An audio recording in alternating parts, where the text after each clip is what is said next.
our Christian witness is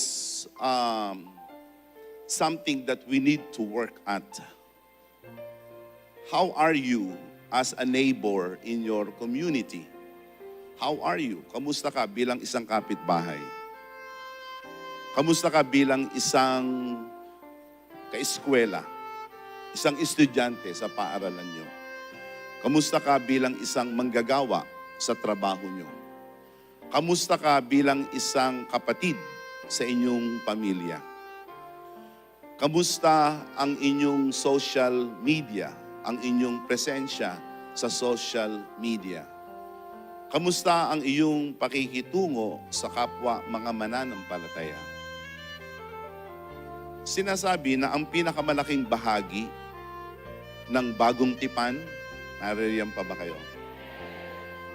Ang pinakamalaking bahagi ng bagong tipan ay yung tinatawag na mga corrective epistles. Mga sulat ni Pablo na itinutuwid ang mali sa iglesia. Kasi nga, maraming problema sa iglesia na tayo mismo nabibigo sa ating pagiging saksi. Sa bawat isa, we are not only meant to be witnesses to the world, but we are meant to be witnesses amongst each other.